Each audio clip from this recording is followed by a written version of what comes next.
I just think it'd probably send you a notice there too. Yeah, I got it. Yeah, I clicked OK. Cool. I haven't used that aspect of Zoom for a while. Now it's telling me this video is private. Let me go back to it. Well, I hope it's to let's see. Switch accounts. It's got live up in the corner of my screen now. So okay, cool. So we are. Okay. There we go. Okay, but it's set up. That's funny. It's set to private.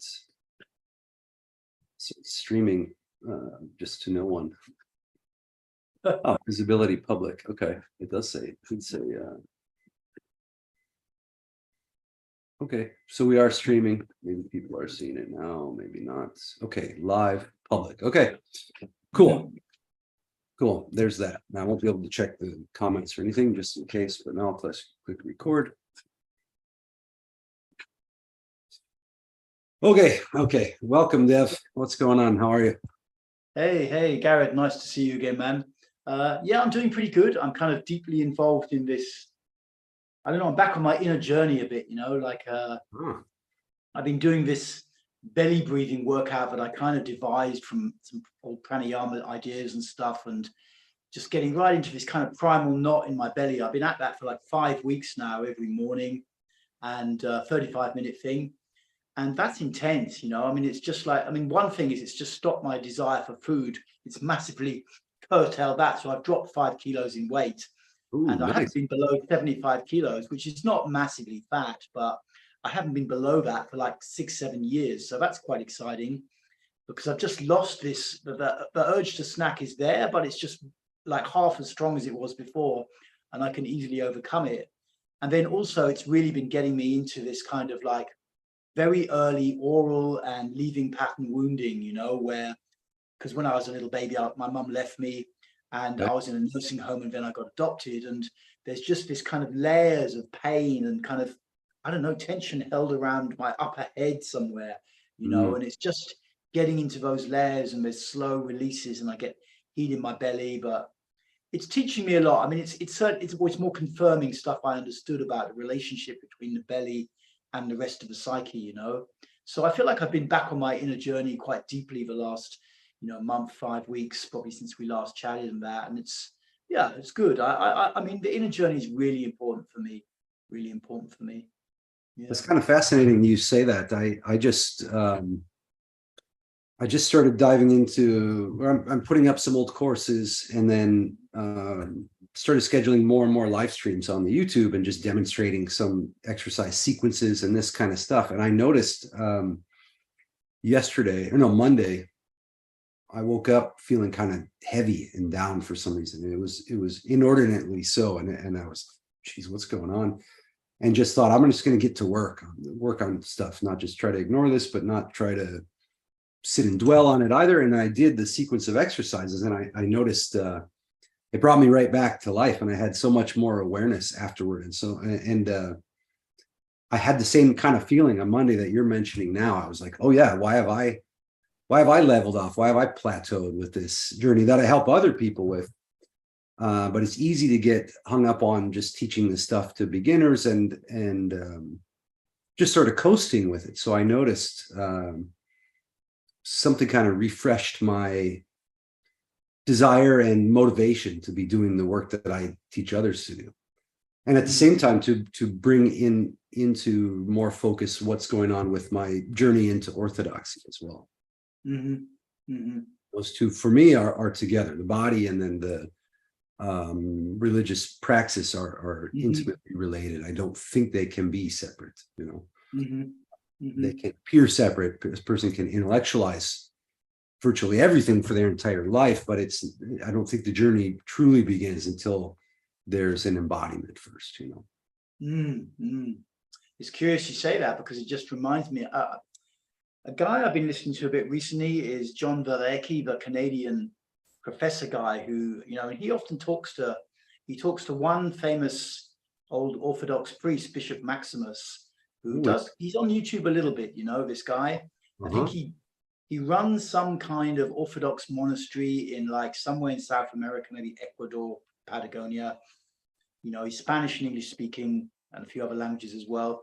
And he was saying a little bit, because he was was trying to work out like a little bit historically how we got to like modern day Western Christianity. And he was charting, you know, a little bit how it got to Orthodox Christianity from like Socrates, Plato, Aristotle, and then Neoplatonism around 2nd, 3rd century AD, you know, BCE as they call it now, CE as they call it now.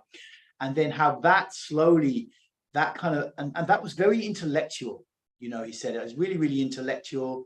And, you know, the whole plus, it had these stoic factions and objectivity and stuff like that, but it was super intellectual. And then the Christians kind of took this, you know, because Christianity had been spreading out from like Rome and you know, the Middle East and the areas where Christianity came from. And I think the appeal of Christianity was that like anyone could do it. You know, you didn't have to be in with the priests and the bishops. You didn't have to have a ton of cash. You know, anybody could create like a relationship with Jesus Christ. You know, that was the concept. And I think there was a kind of democratization of religional salvation in it that appealed to a lot of people. And that eventually led to the Roman Empire kind of jumping on board, and Constantine and all of this, 3rd, 4th century. But the aspect of that also was like, that's all kind of historical related, you know, but like there was also this aspect where it took the Neoplatonism, but it also made things more personal in a sense, and it took it away from like just intellectual thinking endeavor and into, you know, who am I as well, you know, and this personal inner journey.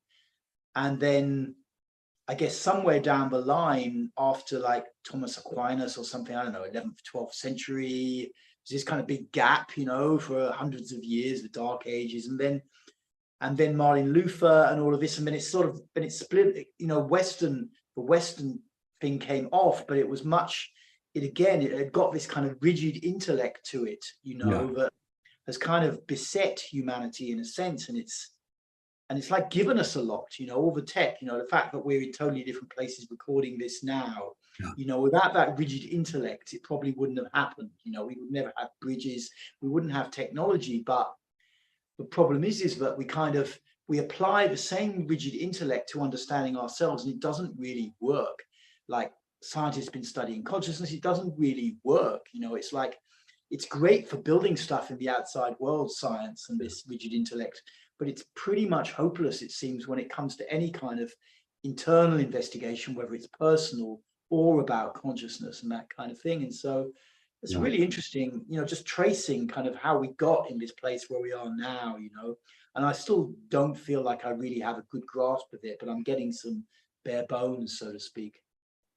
I'm kind of learning bits and pieces of that same thing, and I'm, I guess, blessed or lucky enough to be here, so I can go experience the Eastern Christianity, the Eastern tradition directly. And even though I don't have the complete language, they're doing the liturgy in Church Slavonic, so it's not even pure Croatian or Serbian or any of this, but it's a language that was for all the Slavic nations to do the liturgy, and so there would be some unity there. I think there's a much bigger story around that language than what I just said, but that's one aspect of it. But yeah, being able to go and experience this and see and be around people and somewhat of a culture that are living the life that the church offers, for example. It's not just meant as an intellectual practice. For like this week, I think since the 14th of August has been a specific fast for 2 weeks. And as I understand it, and there can be variations on this, slight variations, but it's pretty much the same around the world in any Orthodox communities, to not eat basically meat, fish, eggs, dairy during these 2 weeks. Now there's some variations maybe on Saturday or on Sunday or whatever, but since I don't completely understand it fully, I'm just attempting to do no meat, no eggs, no dairy, no dairy products. And I messed it up. I messed it up a few times. A couple times I messed it up through kind of just not caring at the moment when I was hungry. But then each of those times I noticed I had a new awareness, because there's this prescribed fast. Then I'm either doing it or I'm not doing it. But because it's there and it's prescribed, now I have this new awareness of every time I'm about to eat or drink something, every time I'm about to order something, And that awareness alone is something precious, something that I think in certain parts of my life, I didn't have at all. There was just buying food and eating it. There was no thought about it. Other times, maybe I was more strict, but I find it fascinating that within the life of the church, there are these practices that totally bring a new awareness to what you're doing. And in particular, if I grew up in that culture and I had a family that was pushing for it, of course, it might be easier, but maybe it would be under the radar as well. So I'm being made aware of this constant spiritual battle, for lack of a better term. I kind of like that term. It's not that it wasn't going on. How do you mean, like spiritual battle? What do you mean, like inside of you or the world, or what? Yeah, no, inside of me, and I assume inside of everyone else. Like if you decide you want to quit smoking cigarettes, for example, or you make some decision, and then you're confronted with the impulses to do something other than that decision. That's one simple way of describing this spiritual battle. Deciding to live a certain way, and then finding oneself doing other things, and then being able to reason through and make a new choice, make a new movement in that. And then when one is unable to, or finds oneself unable to make that change or to make that correct decision, then there's the time that enters for prayer. To go, okay, look, here's what's in my heart. I want to be able to do this. I want to be able to follow through with this faster. I want to be able to follow through with this decision I made, or I want to treat my neighbors in this way, or I want to forgive someone, but I'm struggling to do so, or I find myself doing some other action than what I wanted. That is a moment for prayer. And it's been fascinating to me also, because prayer becomes degraded as well. I think sometimes in a Western sense, but generally prayer becomes reduced to sort of wish fulfillment, and please give me this, or please prevent me from having a struggle, or whatever. Lord, won't you buy me a Mercedes Benz? Yeah, exactly. Perfect example. Yeah. But I heard it said by one of the priest monk that I enjoy from Australia, kind of a hard hitting guy, Cosmas. And he was saying that he was recounting times where various populations had sort of fell into depravity around the world. And then there's some kind of plague happening, or a fire about to burn a monastery, or about to burn a village, or some kind of serious attack or threat. And then the people are made aware of themselves and of the intensity of what's going on. They're not just drifting away anymore. And then they appeal to like the monastics, or to their priest, or to their community in general.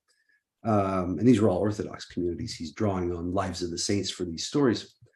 But then they would repent. They would have a change of mind and say, okay, wow, we're not living appropriately. We're not treating our neighbors how we're instructed to do so, and all this.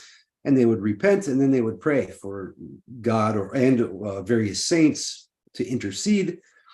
And then story after story after story, the fire stops right when it hits the edge of the monastery, or the plague stops the very next day. And it wasn't just one or two stories like this. It was like an abundance of stories. And he's drawing from a tiny little bit of the whole of the let's say the lives of saints, the Synaxarion, or whatever other source material you can draw from. And it was fascinating to me that there has to be a change of mind and heart for prayer to be valid. It makes total sense. At first, that was a hard pill to swallow, but it makes total sense. There has to be some reason that you're being heard. There has to be something inside you that says, "Oh man, I can see I'm not doing things correctly, or I want some correction, I want some help, or I want to gain some strength in my life, or gain some wisdom." And so that's what I mean by spiritual battle in so many words, is seeing there's a struggle within, becoming aware of that struggle, attempting to fight it, no matter how many times we fall down, to fight it again and again. Like I mentioned with the fasting, every single day. Okay, now I'm going to start again. Can I make this easier on myself somehow? So I went and got some fruits and vegetables I really like from the store, made sure they're in the house, set up for myself. But at the same time, when I notice the struggle, then I'll just ask God and say, okay, look, I really want to make this work. I would really like to live this way. I'd really like to overcome these things. And it seems that I'm not able to on my own, with the evidence I have up to now. Okay, please help me with that.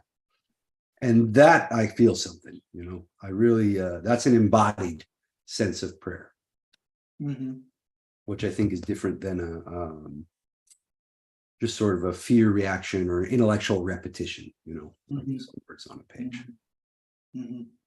So that's kind of my response to what you said, that your internal journey has sort of started again. It's interesting to me because I was thinking those same things, and we didn't have this planned as what to talk about today. Yeah.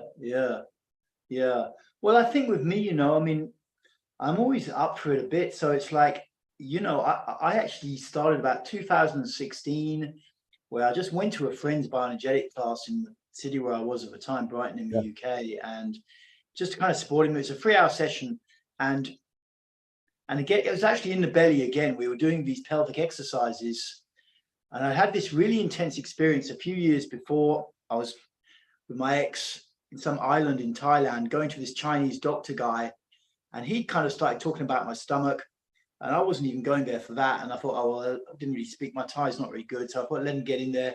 And he was massaging my stomach. And then I was like, I left the place after an hour, of him doing this work on my belly. And within about 100 yards, I was like curled over, and I had to crawl home to my little hut with my girlfriend. And this is like 2013 or something.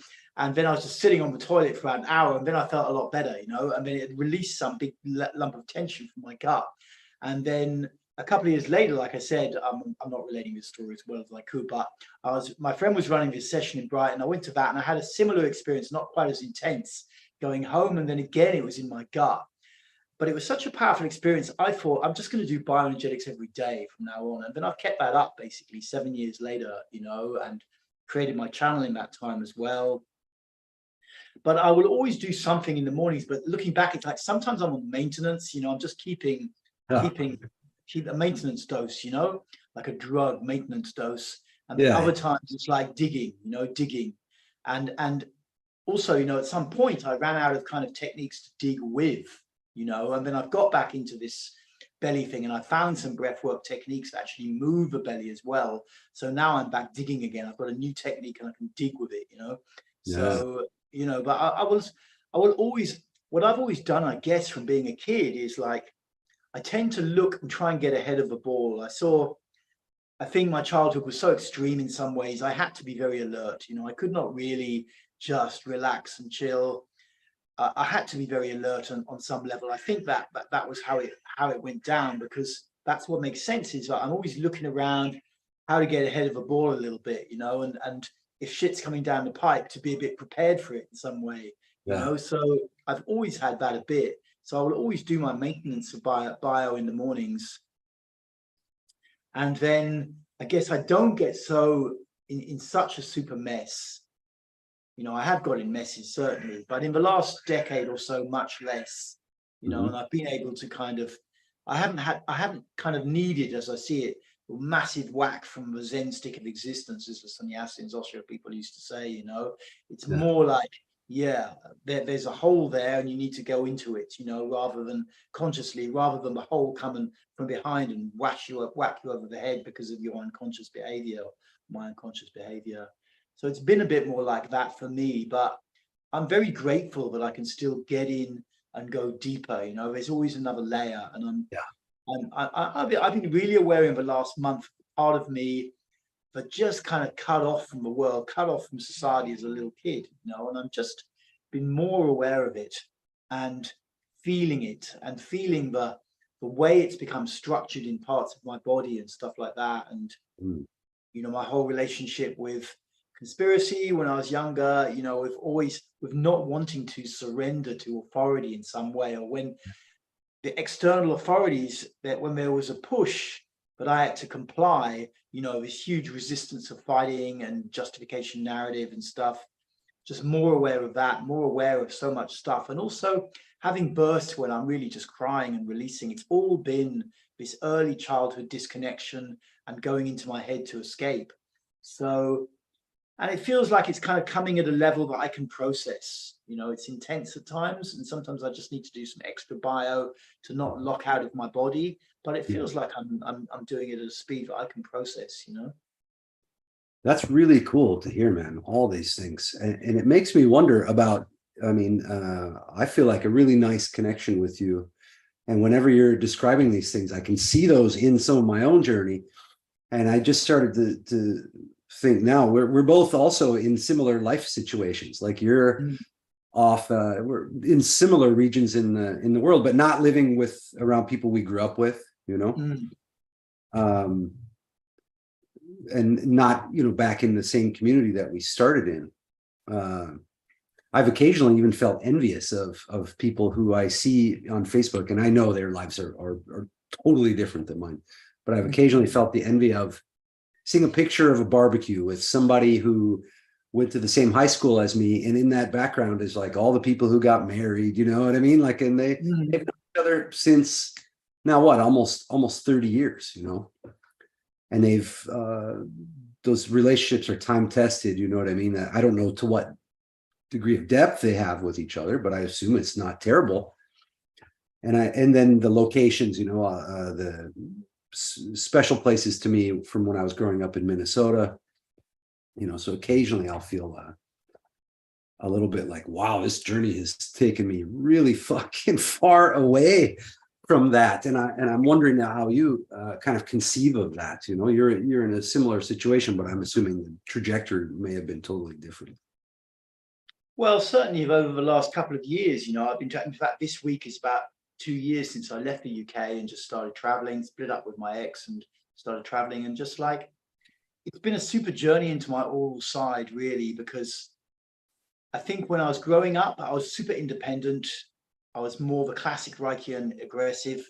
You know, I'm going to look after myself. I'm not going to trust other people. I've been let down somewhere on some level. The times I've tried to trust, it hasn't worked out. Right now, fuck that. I'm looking out for me, and I'm just trying to be effective. And because I was so traumatized, all I could do was really stay alive, really, in that. And then when I got into therapy, then I started. So I was very insulated, really, in that time, and shut down from my feelings and very hardened. And it wasn't until my late 30s when I really got into therapy, and then I jumped right into it, deep as I could, with the Osho scene, and then started to open up, you know, and started to cry, started to release emotion, started to also have girlfriends and have more fun.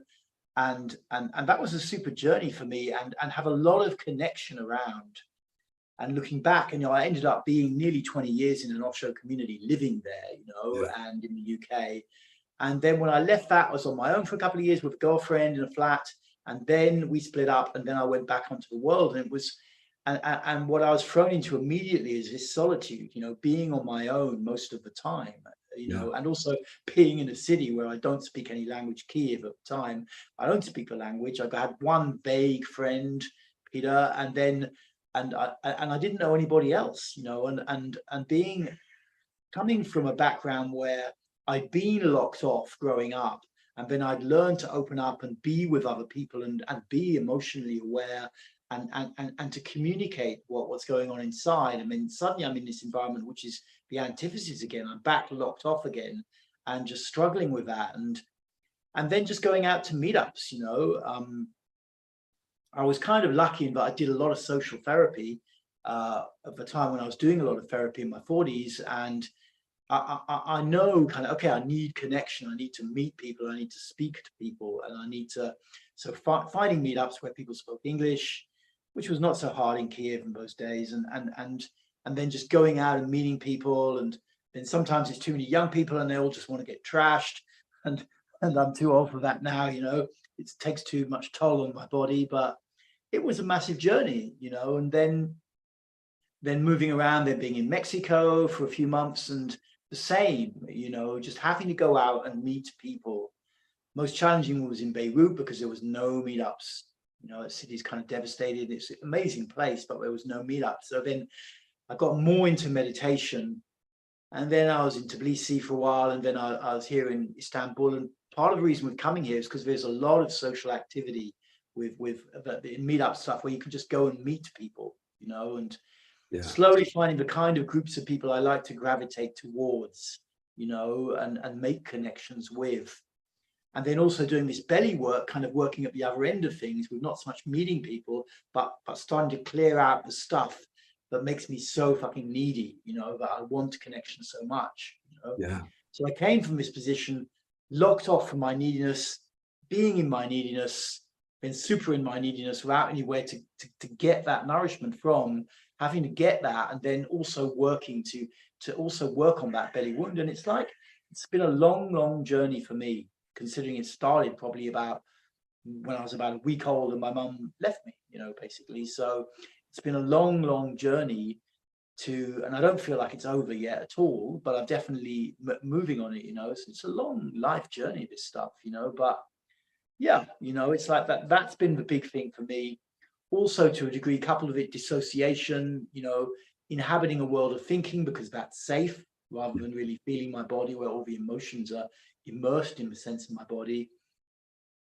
And to a degree, that endurer side, you know, the side that just doesn't want to be told what to do, that is afraid of really being, I'm not so much afraid of anger anymore. That doesn't really get me, but still a side that kind of wants payback for my childhood and doesn't really want to, doesn't, you know, it's just like refusing to change. You know, I'm not going to change because my childhood wasn't perfect and I'm just not going to change. You know, I'll change a bit, but there's a bit that I hold back, and that's the endurer side in Reiki and character structure, you know. So it's been very challenging the last 2 years, and especially, you know, this belly breathing, all three of those, which are classically the pre-egoic structures of the character before the ego really comes online, all of them starting to get more worked on, you know. That's really been my journey, and it's been super challenging at times, just being so much on my own and feeling so much like, particularly, I need my girlfriend, I need a girlfriend, you know. And like, and having to not get that, you know, probably helps being a bit older and not like super good looking, because I probably would have got a girlfriend if it more easily from if I looked differently, you know, going out to meetups a lot and meeting a lot of women. I probably would have met one. I have to work harder at being older to get one, but it's actually worked out well because I'm just confronting that side of myself. Yeah. And I've been on dates where I'm like with someone and they're quite suitable for me, you know, we're suitable. But then there's this voice in my head like, do you really want to be in a relationship at this time? You know, it's like it just comes up for me as just sitting there in some restaurant. So that's, you know, it's been a journey. It's been a big journey into those pre-egoic woundings, you know, that I received and but don't go away. And it reminds me, you know, sometimes I'm into a bit of philosophy and intellectual stuff, but I'm chatting with one guy a bit, won't mention anything about him, but it's like what I've realized is like the mind is like, it starts from this egoic state, you know, age around 2, and it just keeps going. But these woundings that we picked up in the first 2 years, they don't go away. They don't, or they're unlikely to go away, and they influence the mind. So we can develop this huge fucking ego, you know, and we know all this stuff about the world, and it's all predicated on these core woundings that we've got, you know, and the level of that going on in society, particularly amongst more intellectual males, is like massive, you know, massive, you know. These core woundings do not go away. You know, it reminds me, actually, just going a little bit more, is like one of the early Star Trek movies, you know, after the series, they made these movies. And one of them, I'm not an expert on Star Trek, but one of them was about the Enterprise, you know, Captain Kirk there's a threat to Earth because this weird space satellite is coming back towards Earth and it's going to destroy Earth, and it's called Vega. And then they work out in the end that it's actually called Voyager and it's looking for its mum, you know. It's going to destroy the Earth because it wants the old NASA call sign to be given to it, but it originally got when it first went out into the universe, you know. Very powerful metaphor for the human mind, explaining it right, you know.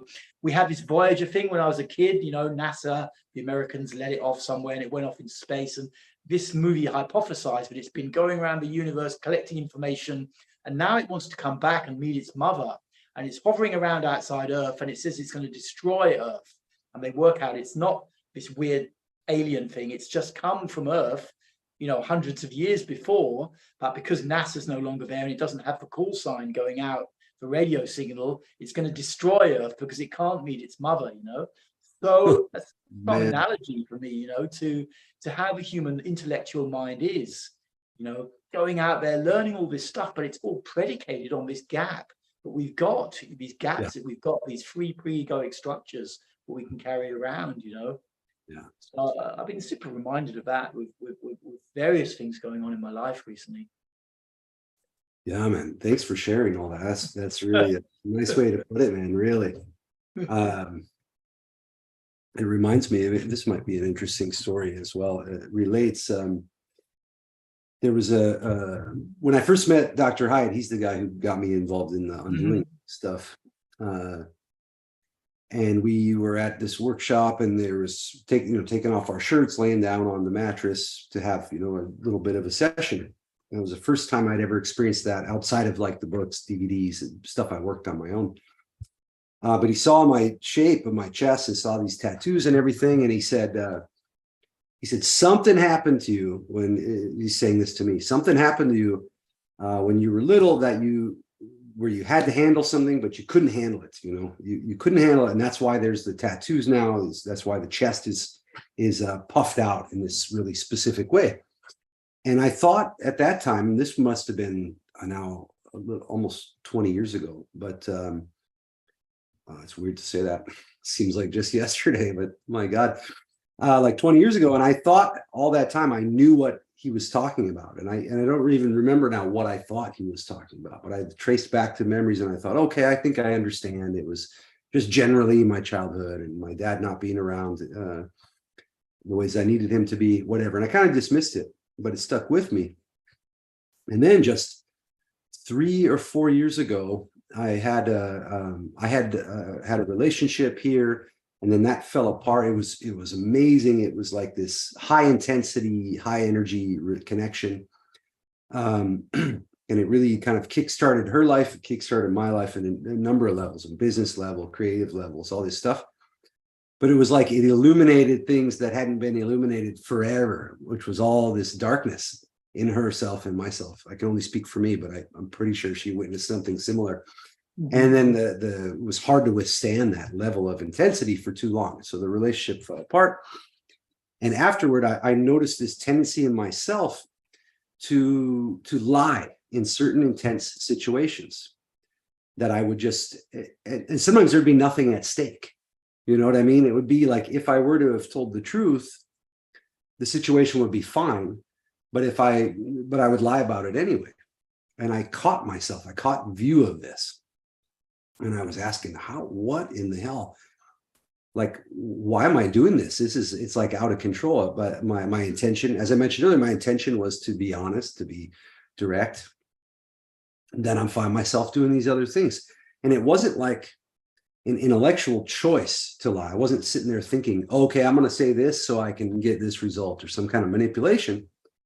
It was like, I know what the truth is. This person is asking me for it, and my body's not going to let it happen.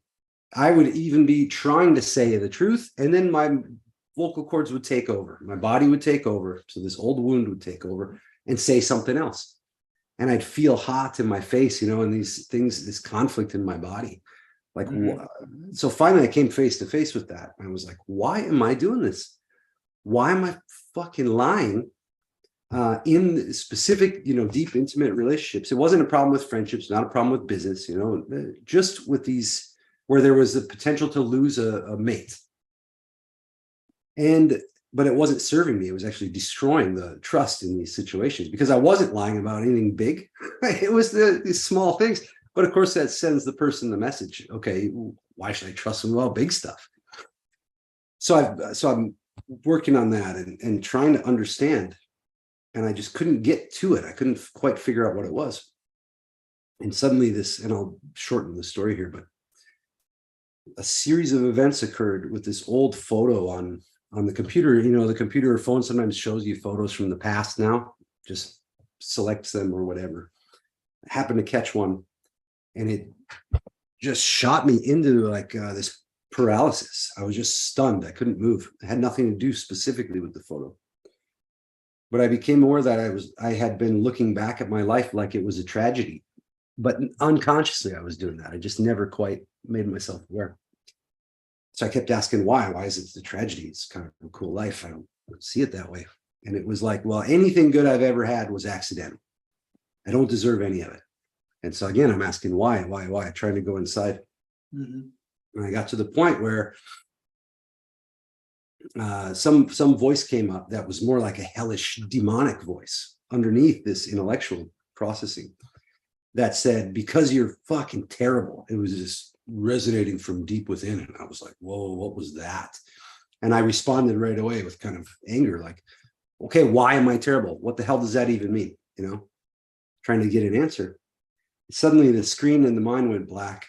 There was just this one little pixel and I could see an image on it, and it was a memory. And immediately in my mind, my intellectual mind was like, no, that's not it. I remember that memory. That's not it. And I'm like, there's nothing else in my awareness now but this memory, you know, and the intellect is still trying to dismiss it. I'm getting my answer, but the intellect wants to dismiss it. Mm-hmm. And it was a moment where my sister had gotten her leg broken. She was 2 years old. We were at my dad's house and my parents were divorced. The stepmother's there. And so it was like I was reliving this memory. It was so crazy, man, but physically. And I could feel that was the moment that kind of my childhood ended. Because I remembered I could see the TV, I could see the carpet. My dad's there. He's happy. He's got his shirt off. It's summertime. It's at night. And we're playing some game, climbing up. I climb up on my dad, and my sister, she's little. She jumps from the couch, and then we flop over onto the couch. But we're like, one more time before bed, one more time. And he's like, okay, one more time. He gets tired. He slips, bumps into his somewhat overweight wife, and she falls onto the couch, which snatches my sister's leg. Wow. I was faced away, so I didn't see it happen, you know. Then we don't go to the hospital because my dad's worried about everybody's reactions, you know. Oh my God, are they going to let you know? So they didn't realize it was so broken. So that whole night I'm laying in there, and there's no cell phones and any of this, you know. I'm laying in the room next to my sister, and she's crying the whole night, you know. And I'm the older brother, but I'm 4.5. But it's all on me that night to try. I'm like, what can I do? So I remember being the longest night of my life, you know, at that time. I was like, what can I do? There's nothing, no one that can help.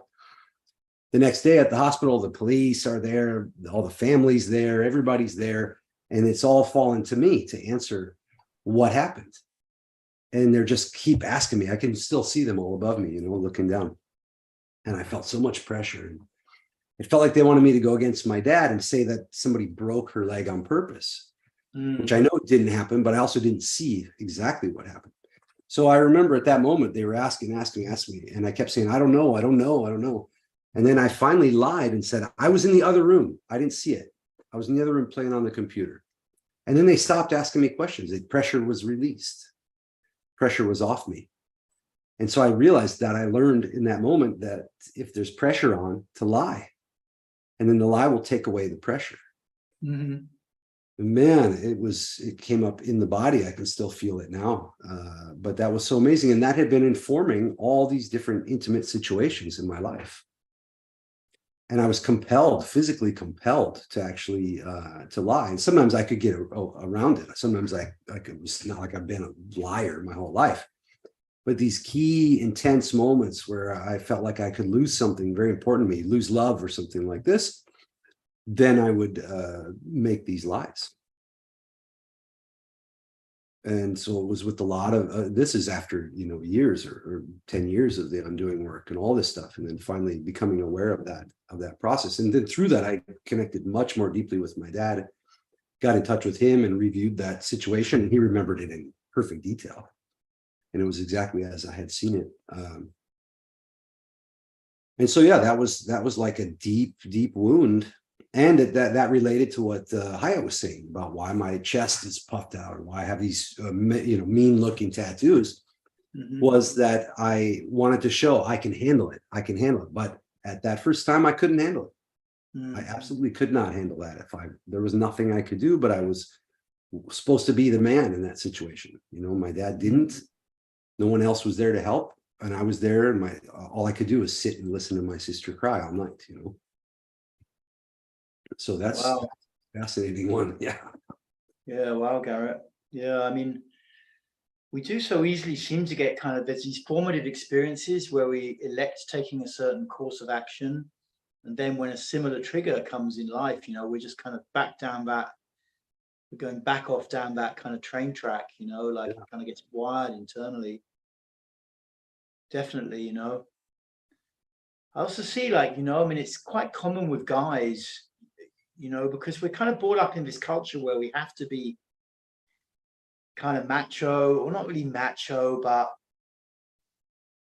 I guess we have to be competent. There's certain qualities that men of our age, I'm probably a little bit older, but like you had to kind of have certain qualities and like capable of looking after yourself, capable of dealing with situations and stuff like that. I met, as a therapist or group leader, quite a few guys who really just got super into the gym, because they had internal wounds.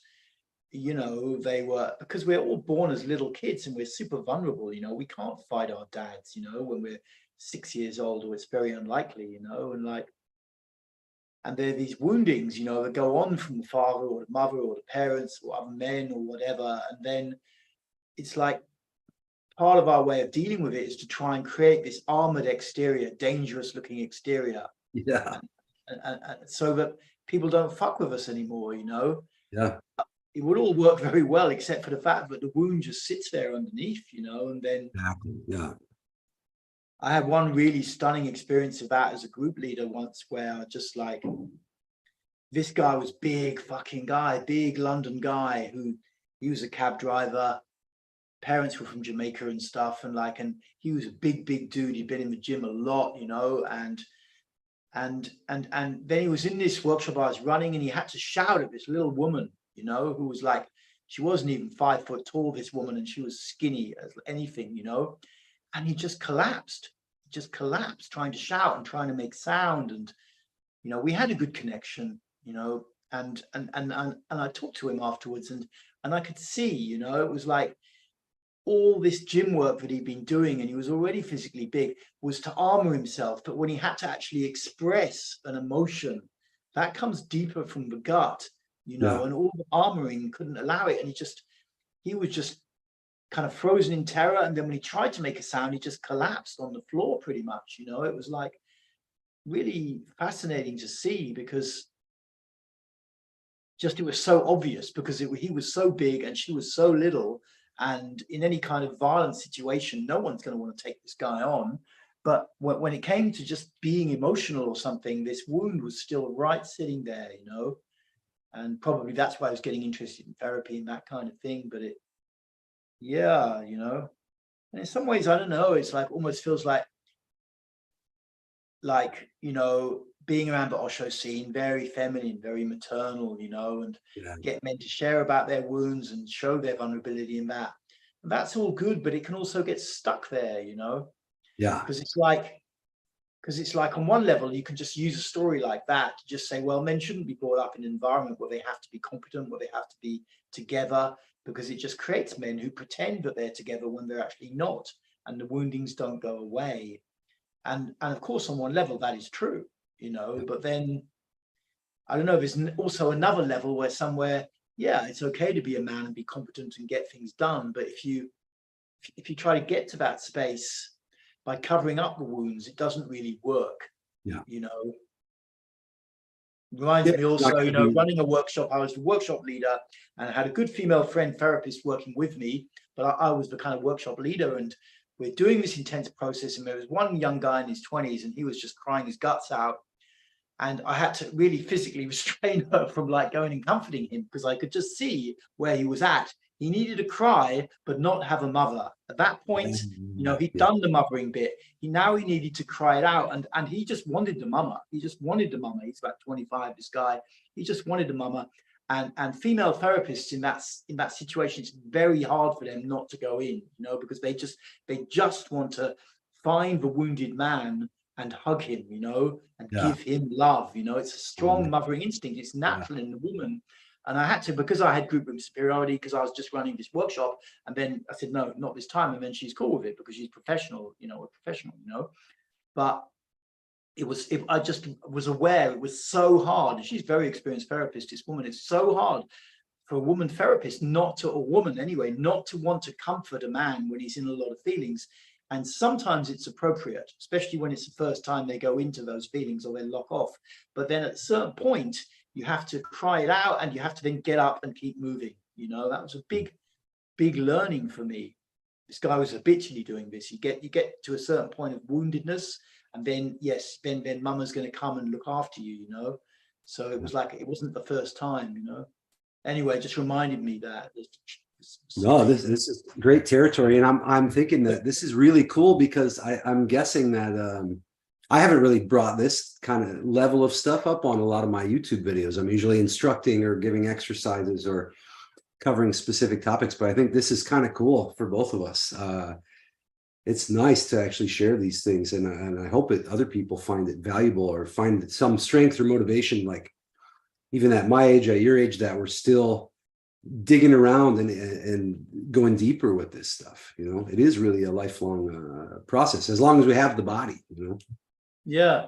And because, you know, there's no written material around this subject, you know, people assume that, you know, because most of psychotherapy is written down and stuff like that, virtually no one writes about this deep emotional process work that's very fascinating to people, or body-based therapy, you know, no one writes about this stuff. So it's like, we're pioneers in this field because no one else is doing it. No one else is doing it. Yeah, because I forget that. I kind of forgot that again until you mention it, because I'm immersed in it, you know, and I'm always looking at the old guys and women, you know, the Lowen or Pierrecos or Rigardi or even some of the lesser known ones. There was a bunch of books like Reiki and body-based and bioenergetic books that were coming out, almost all of which are out of print now. I think you can still get for super cheap, but not to say that people need to go after those, but there was literature like that. Maybe it was big in the 60s and 70s, maybe more so, but it seems to have been almost systematically removed from, especially from psychiatric training, as far as I can tell. Any of the psychiatric people I've talked to, it's maybe touched on in their degree, but very, very little, if at all, the embodiment or body-based practices.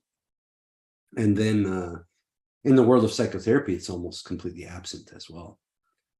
I mean, there may be some with the sociodrama, psychodrama that can touch on that stuff, you know, at least some of the emotional process work and the method acting, maybe if it's part of it, you do get into the body, but this deeper stuff with the breathing methods and the breaking chronic tensions and that, yeah, I guess you're right. It is kind of missing from the.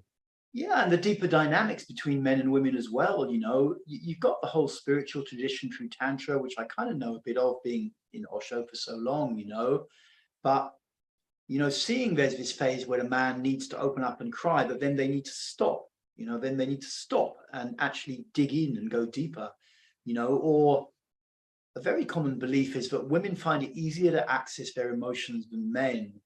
And to a degree, I think that's true, because they're more orientated towards emotion and they want emotion, and they often may have been brought up with a dad who was very emotionless, and they were genetically configured by their DNA to expect more connection from the father. And then they get locked into relationships with men who are a bit distant, and they try and get them to be more emotional and to love them, to reverse that trend. But what I see underneath all of it is that women are equally afraid of intimacy as men are. You know, it is equal. Both of them are, even though women are more, certainly in the kind of culture we grew up in, you know, in the West in that age, men were more stoic then and women were more emotional, you know, even though that is still maybe the case, but women are more comfortable to speak and allow vulnerability. They are equally afraid of intimacy as men are. And that was a stunning revelation for me to see after so many years in the group room, to see that's really true, you know, because my kind of assumption was that women want intimacy and then men don't really give it, and they get locked in this kind of dynamic, you know, where the man isn't speaking, isn't feeling, and isn't sharing feelings, you know. And but actually the woman is just as afraid of intimacy, and I don't know that they lie about that in some way, you know, but it's also true, you know. They're very scared of intimacy, and everything comes up in relationship, you know. there's such a depth there. And again, it feels like stuff that people don't really write about or understand. Everything's written down is in this kind of slightly archetypal realm where there may be an element of truth to it, which is why the story continues for years, and it does. But I don't know, it's not so deep, you know. It's like there are much deeper layers. We don't, as humans, we haven't really explored very much, actually. You know, Yeah. in reality, we haven't really gone on any kind of deep journey. You know, it's just thinking and thinking, a lot of it. You know. That's the main issue, is this thinking. And that's, to me, is that's the first big transition for people that come to the work that I do, and I'm assuming somewhat the work that you do. But I can say that even though they've been maybe practicing something like Tai Chi or martial arts or other physical systems, or even yoga, when they come to this undoing work with the breathing and the body movement stuff, it's like the first time, and we probably mentioned this before, but the first time, it's like they're getting a direct experience outside of the intellect, outside of the trance of words and interpretations. And a few of them on that first session have suddenly, like, their eyes start to open and they go, oh man, I remember. They don't have words for what they're remembering, but it's this remembering of like, oh yeah, I'm actually here, looking out on this experience, looking out on the feelings, looking out on the thoughts, looking out on the senses, and then the surroundings. And it's like they fell out of that driver's seat at some point, or fell out of that throne at some point, and then lived in a world made of just ideas, and treating and reacting to that world as if it's more real than what's actually going on in the physical. Yeah, for sure. So then, because they were already lost in what I call the world of words, then when they do take a physical class, when they do go to take a martial arts class, when they do study Bible, when they do study something else, it's all like usurped into that world of interpretations and words. So it's like an impersonation, or what is that word for a fake copy? A simulacrum or something like this of the original. Like we're one step removed from, or multiple steps removed from, the direct experience of what's going on. So I found when they do the undoing sessions, then they go back. I said, now go back and do your Tai Chi, do your martial arts, do your dance, whatever. And they felt like they were entering it for the first time, even though they might have been very advanced practitioners of these things. But when they came back in an embodied sense, it was like, you know, one yoga guy said, he was a teacher for many years, and he said, oh man, now I really know what I'm teaching.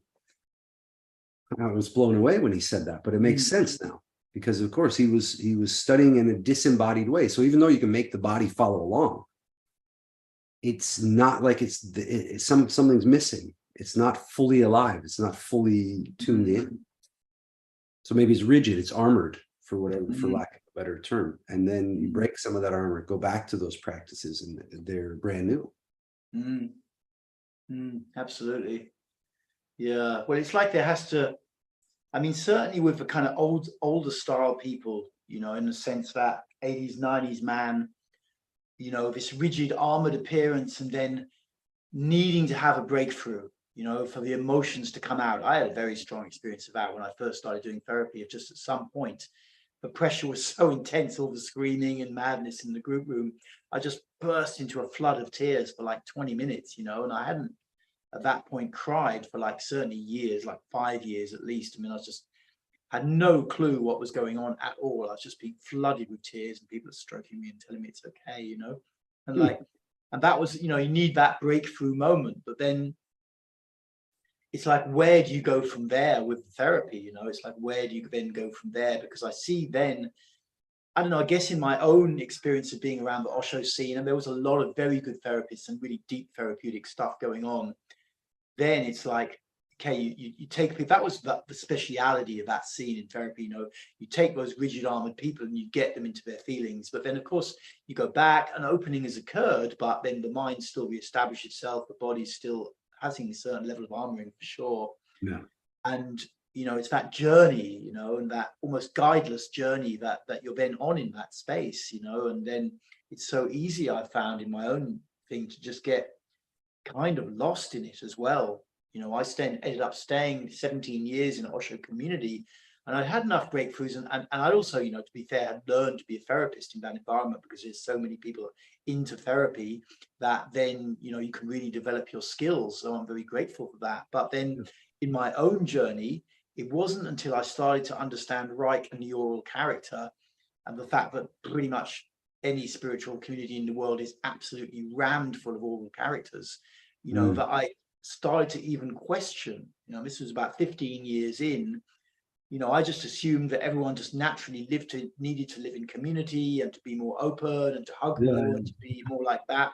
And that was the first thing and it didn't say there was anything wrong with what I was doing, but that was the first time my mind encountered an idea from a source I rated and would give respect to, but said, maybe that's not the end, So just in my own life, I could get stranded. I could get stranded for like a decade almost, Totally, several times in my life, I've been stranded for a long period of time. It can happen so easily. Yeah. Because we don't have a society that's being run by people who are into therapeutic journey. They're just there to maintain their power and keep you working your little job or whatever. It's like, and there may not even be anybody who really understands deeper therapy. It's like, it's crazy shit.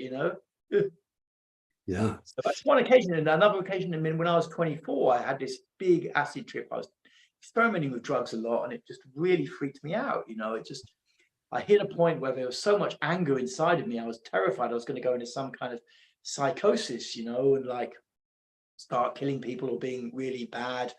And then it started to wear off, but it took about 2 or 3 days for it to go completely. And it so terrified me to see that the angry side of myself, which when I started to do therapy 10 years later, then I started to understand it, but it just so terrified me. It just really shut me down for a decade, basically, and that's how life can go so easily. It's incredible, when I really think about it sometimes. Yeah, man. I think I've been down a lot of dead end. I don't know if I want to say dead end, but it is a useful metaphor. Like you said, stranded. That maybe that's more apt. But yeah, I think that even began when I was in high school, and I knew I was breaking away. I had that same rebellious kind of instinct I found, and I remember finding punk rock. It started out with stuff like Nirvana, whatever was new and the kind of, wow, that's so different. And then went into like this actual raw kind of punk rock, like people on the streets and mohawks and crazy, more like removed from the mainstream music completely. And I remember feeling like, oh, this is it, this, I found my people, I found my life. This is what my life's going to be. It's going to be this punk rock thing. And then a couple years into that, I think I wore a shirt that was a country band shirt to a punk rock show. And then all these people were making fun of me, and I was like, man, thought I found my way out of this school bullshit, like, what is this? Like, these aren't my people, this isn't my thing, but in my head, it was like, oh, I found it. I found the homeland. I found my way of life and everything. And that kind of shattered that. And then it became, I got into like environmentalism and then protesting and then anarchism. And then each time was like, oh yeah, okay, here it is. Here's my people. And then one breaking point was like, okay, I'm missing something. I'm missing something about reality. This fight is not what it appears to be. And it's around that time I found the Undoing stuff. That was at the tail end of seeking. I started reading everything you get my hands on. I mean, insane amounts of material, but also putting into practice different things, every different practice I could find. And then I found like an occult group, like one of the Crowley groups, and like the Freemasons. And then again, it was like, oh, okay, now I'm with the Seekers. Now it's, here we are. This is where it's at. And then something sort of pushed me past that. I could see the fault with my own thinking, with my own adherence to these ideas, and with and what I was actually looking for. There was a moment when I finally was like, man, I actually just want to have the barbecue without all these topics. I just want to meet with the other people and make the food and forget about the spiritual topics, forget about the punk rock, forget about some defining thing that we all have to meet up together. I realized underneath it was like, I wanted to deeply connect with people and eat some food together. I didn't need to be part of this group pursuing some insane, step-by-step spiritual order or whatever, initiations. And I'm Mhm. not trying to shit on or dismiss my past. Although I say I'm glad I'm not a part of those things anymore. I'm glad I was a part of them, but I'm glad that I'm not a part of them anymore. But like, that's what it made me think of when you mentioned getting stranded. Because when I became aware, I was like, oh, I just dumped my old previous life and poured it all into this new container. And now this new container has cracks too. And then I would find something else. And I suppose that's, at some point, I think I started trusting more God or intuition or wherever the interplay is between those two. And I feel like that's what brought me here to this place in Croatia. It's something I couldn't have invented or thought my way to, Mhm. you know. And now I feel like, if the Lord is willing, I feel like staying in this place and really digging in and connecting with the community, but also connecting with my own solitude and making more of my life here, connecting with the little piece of land I got and all that. So that's been coming up lately, is like this. I kind of abandoned it for the summer because the mosquitoes are insane there. It's just like too much to try and operate. But lately I've noticed that there's been this feeling of like, get out to the land, get out to the land, get out to the land, you know. And rather than have an insane amount of ideas that I have about what I'd like it to be one day, I think now is the time to just move things brick by brick, just with my hands, not even worry about where it ends up. You know what I mean? Mhm. I'm kind of feeling coming back to this, like just moving things around, physical work, bring a guitar out there, sleep out there for a couple days, you know, Mhm. this kind of thing. So that's starting to dawn on me. These more gentle nudges of go and find real connection and depth. And through the day with various people that have, some people have re-entered my life and others have exited, and there's some level of depth kind of presenting itself now, slowly but surely. Mhm. Uh, Mhm. kind of fascinating, yeah. Yeah, interesting, man. Interesting, and interesting to hear. Like, because there is this thing where we just go jump into different kind of scenes in life. It's almost like, it's curious because it's almost like there's a part of us. It's a bit like that Michelangelo painting. Or what like there's some character reaching out Ah, somewhere, yeah, and then there's some part of us reaching out, and then and I look at the different scenes I've been in, or punkdom or hippiedom and spirituality and Osho and stuff. It's like there is this kind of, there's something in the mind that sees this thing as hyper relevant at some point, or yeah. you're super attracted to it, or there's just a really hot woman that you fancy there, or whatever. There's something that just kind of Yeah, pulls you into a scene, and then you get in the scene, and then at some point it's like a washing machine for a while or something, and then you come out again, and then another scene or another relationship or something, but there is this funny kind of force inside somewhere where, especially for some people, they manage to tune somewhere into what they kind of need intuitively, or something like that, yeah, yeah, something like that, in cognitive science they call this thing relevance realization, where like there is this kind of force. It's not understood inside the psyche, even though this is mainstream science. But what we find relevant is not just, okay, I want to make a cup of tea, I need my kettle, that kind of just tools and things like that. But also, this is, I need something like this, and you're trying to feel it out somewhere, and for some people, they manage to get the connection to what they need, and others not so much, and they get stranded in addictions and lost or something like that, not even necessarily like drug addictions or heavy addictions, but just repetitive behaviors with food and work and rituals and stuff, and they don't quite get, and I don't see, when I look back at my life, any reason why I should have got the connections that I did at the times that I did. I don't consider myself to be particularly good at spirituality, or even being a therapist, especially, I mean, just, it's more that I've just had a lot of experience. I don't consider that I have much talent, to be honest, or natural aptitude. It's more I've just stayed in things because I needed to, or because they were meaningful to me, and then developed abilities because of just staying in them so long. But I don't, yeah. you know and now I've come to a place where I can help a lot of people potentially, but like, it's kind of weird as well, it's kind of a little bit weird, there's some force that pulls people in somehow. I don't understand it at all, but Yeah. it's curious, It is quite curious, yeah. And I relate to what you're saying too about becoming a practitioner of this stuff.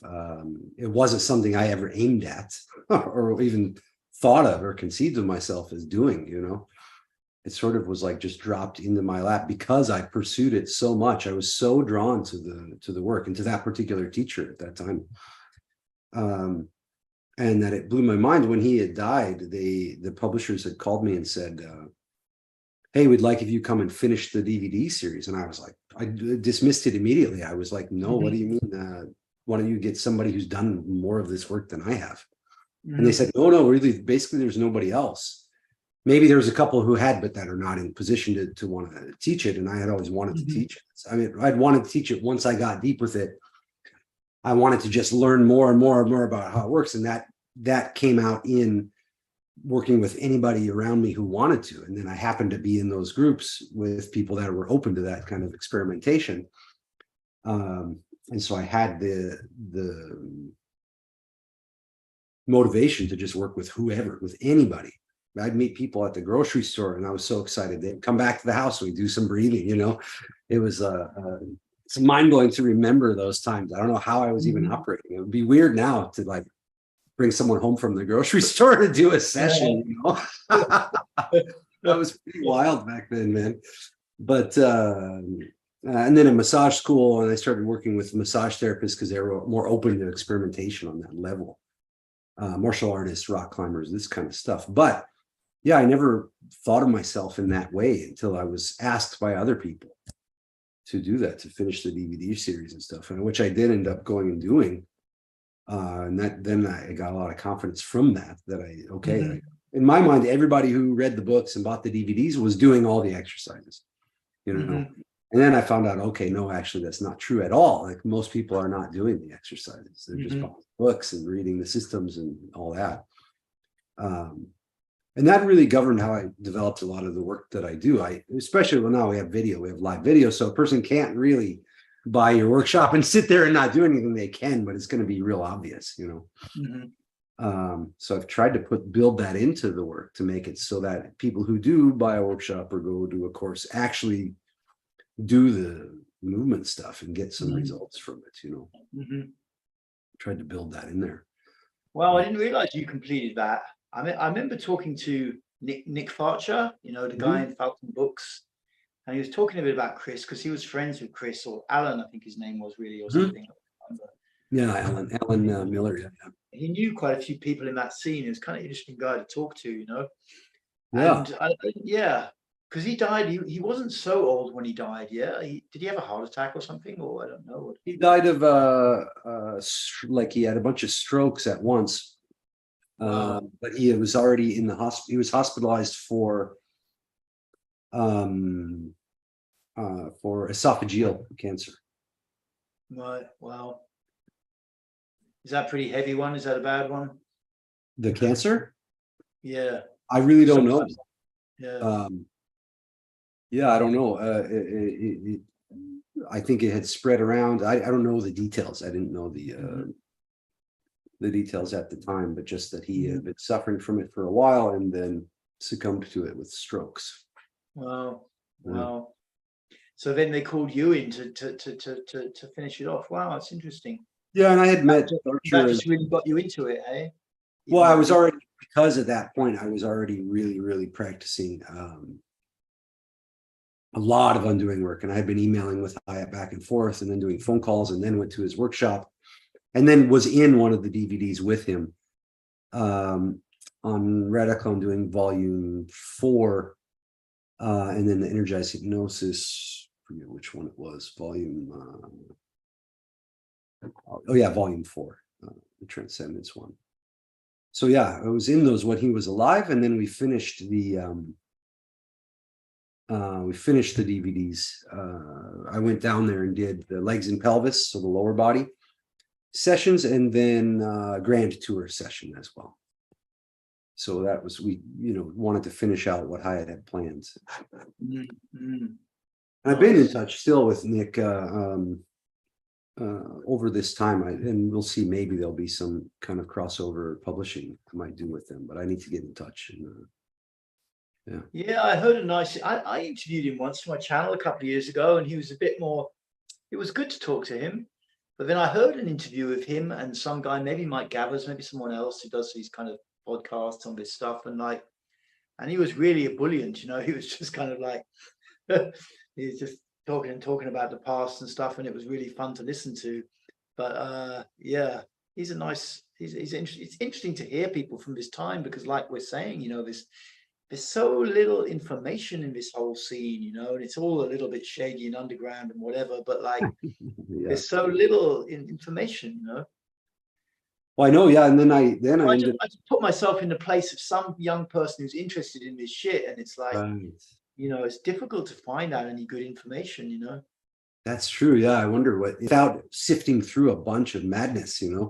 Yeah, maybe that's just part of it. You have to just sift through a bunch of madness until you get right. Maybe that's the gate. Maybe that's the gate. Someone who's just kind of I've got to go soon anyway because I've got. I do too. Yeah. I'm gonna head to the river today with a friend. But Dev, this stuff is so great, man. I'm thinking, let's message, but I could be up for doing this on a more regular basis if you want. We can. Yeah, sure.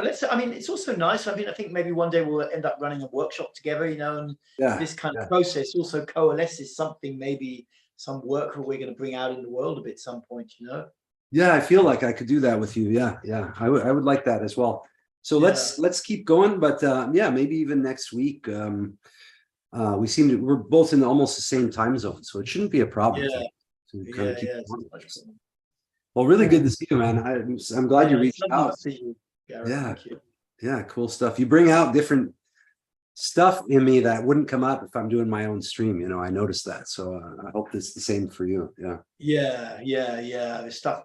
I mean, I try to talk about stuff, but it's good to have someone else, and then I kind of because my memory is not very good. I mean, it's getting a little bit better. But just having someone and then suddenly it's like, oh yeah, I remember that happened to me, that this kind of thing, Yeah. Very cool, man. Well, thanks for sharing everything. That's really nice. And I hope you have a great rest of your day. And we'll talk to you again soon, man. Yeah. You too, Garrett. All right. Yes. See you. Okay.